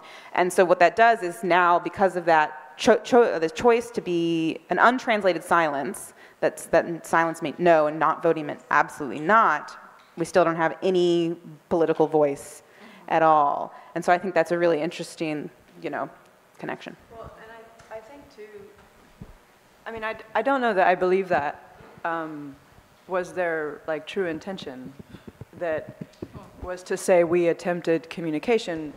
I think it was simply literacy in a way began as an exercise of power, as an exercise of knowledge. And when it became important was suddenly when people who did not have the power became literate. And I think this applies in many respects and in many, you know, to many different tribes. Like, even those of us who did sign. We all signed in some way. Well, yeah, and then it still means nothing. So there's the translation of language, but suddenly, like, we can't ignore the fact that language is an expression of a structure of power, that then whatever is translated goes up that structure of power, and then that determines how it comes back down to us. So, you know, it doesn't even move in a cycle. I'm native, so I want to throw everything into a cycle, but it doesn't even move in a cycle. And so I just think, you know, not to always like completely like try to pull the rug out from under it, but one of the weaknesses of language right now is that we are complacent with it, and in a way that it's so easy to manipulate it. And so where do we go? What is the new space? And what is the new space of the body? Like that, I'm still struck by the way you said that, Suzanne, earlier. But what is the, you said the, let's see, what new forms? The body needs new forms. New forms need to be made to bring the body into new conversations. And that, I think, is, like, for freedom of speech, like, it doesn't mean the same thing to all of us, and it's such a generic term anymore that I don't even know if we know what freedom means right now. And then what does freedom mean in the context, which is control, and then considering the conditions of language for each of us. It's just I don't know how to make the question yet, but those are some of the things I'm thinking of. Natalie, I have a question for you, which is how does one be less complacent with language? What would that mean? What would it entail? So I'm a poet, and I'm really questioning what that means right now, because to be a poet in America means you write poems and they're on a paper, and then you're supposed to get a book, and then you're a poet. I mean, you know, we make everything a product, but what I'm interested in is that once a poem is on the page, like, that is the least of it, right? So complacency to me is that next space, and being willing to say we need a new shape. I have no idea what it is, because something that we do is like, we say there's a problem, but unless you have a solution, you can't say there's a problem yet. And so I think for me, complacency is just the willingness to say that I don't know, and to say that it's not enough, you know, and that there has to be something else until we get to it, which is not really an answer, I think, because I don't have an answer. And maybe there's something in there about imagination as well, that that desire, the desire for that other thing, is something we need to articulate in some way together, or struggle with together through the imagination of what that other thing is, and practice for that not yet realized possibility or set of possibilities. I wanted to say that maybe that's precisely what Canoir's film is about, right?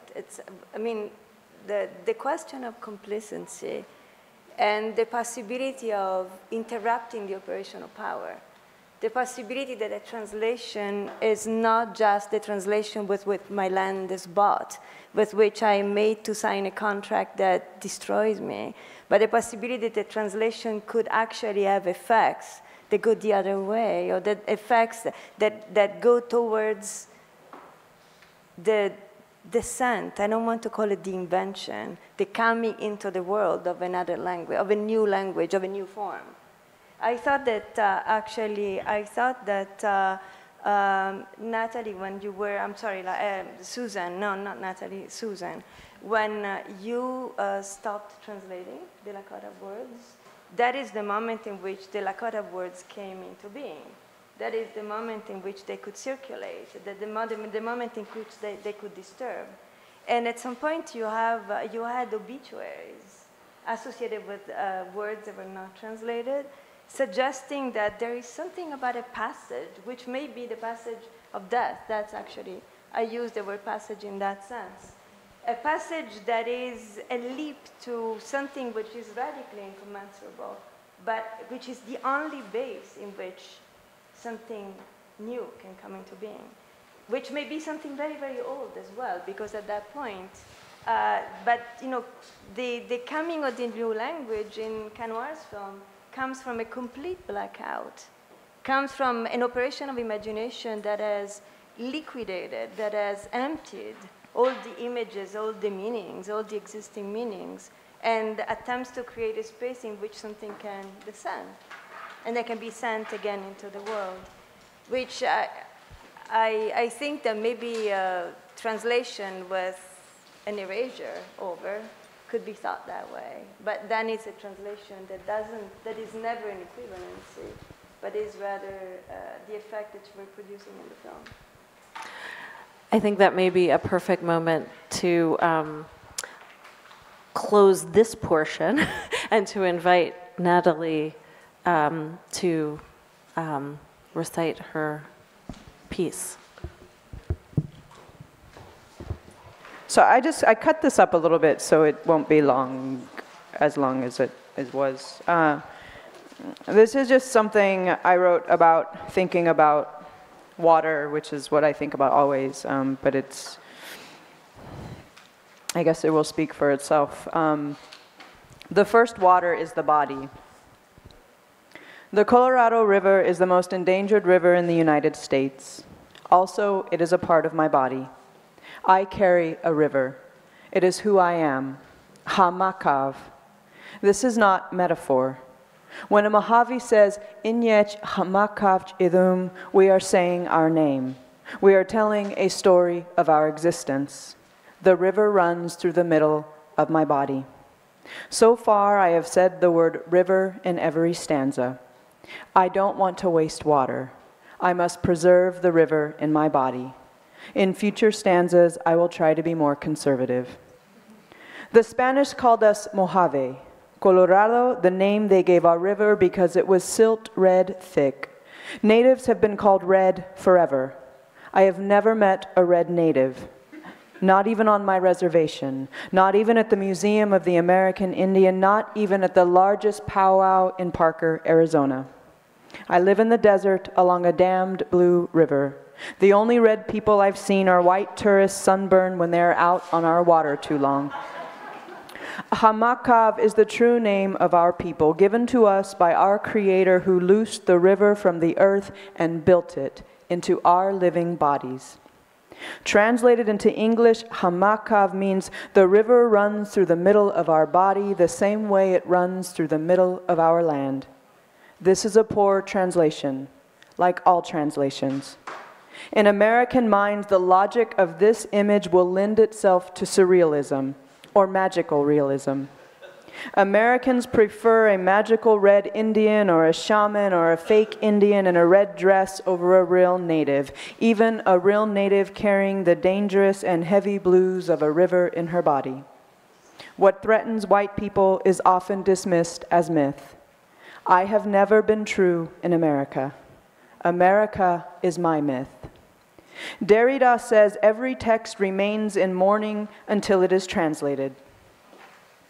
When Mojave say the word for tears, we return to our word for river, as if our river were flowing from our eyes. A great weeping is how you might translate it, or a river of grief.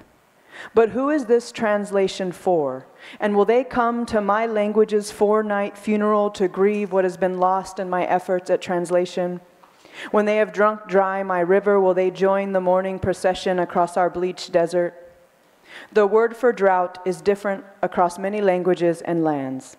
The ache of thirst, though, translates to all bodies along the same paths, the tongue, the throat, the kidneys, no matter what language you speak. We carry the river, its body of water in our body.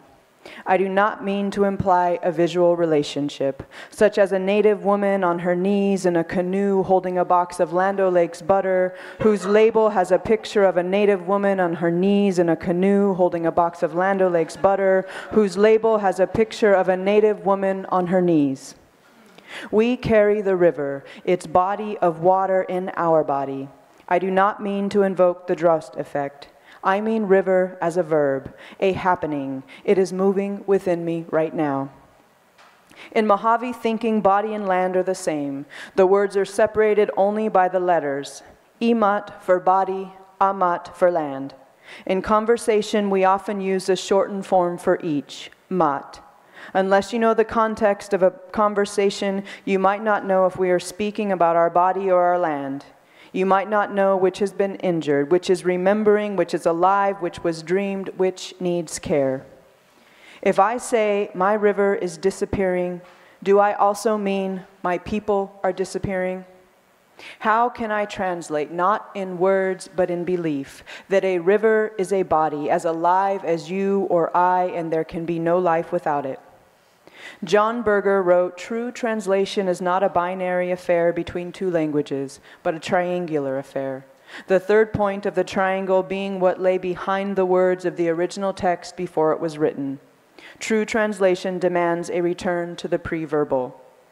Between the English translation I offered and the urgency I felt typing Hamakav in the lines above is not the point where this story begins or ends. We must go to the place before those 2 points. We must go to the third place that is the river. We must go to the point of the lance entering into the earth and the river becoming a first body, bursting from the earth's clay body into my sudden body.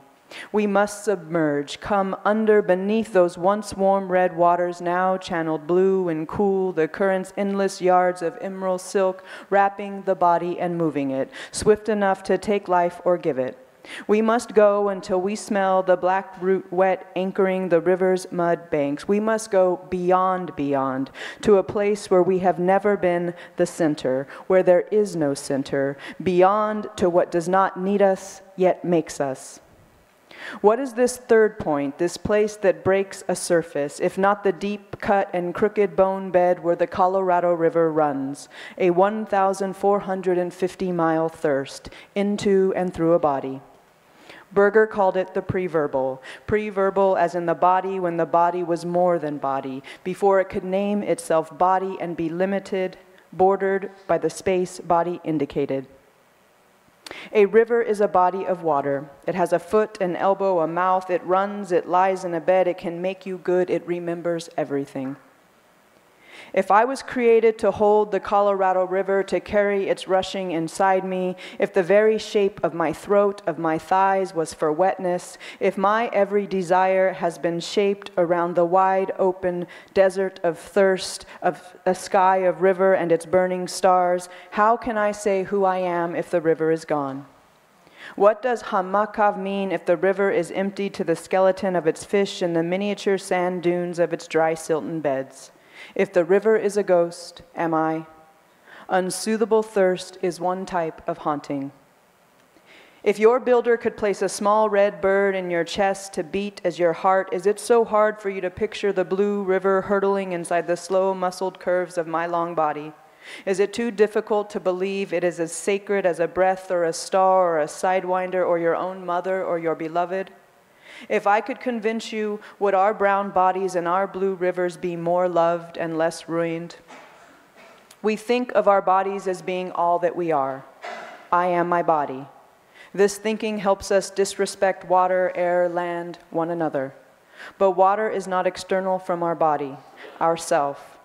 The water we drink, like the air we breathe, is not a part of our body, but is our body. What we do to one, to the body, to the water, we do to the other. Toni Morrison writes, all water has a perfect memory and is forever trying to get back to where it was. Back to the body of earth, of flesh, back to the mouth, the throat, back to the womb, back to the heart, to its blood, back to our grief, back to when we were more than we have lately become. Will we soon remember from where we've come, the water? And once remembered, will we return to that first water and in doing so return to ourselves, to each other, better, cleaner? Do you think the water will forget what we have done, what we continue to do?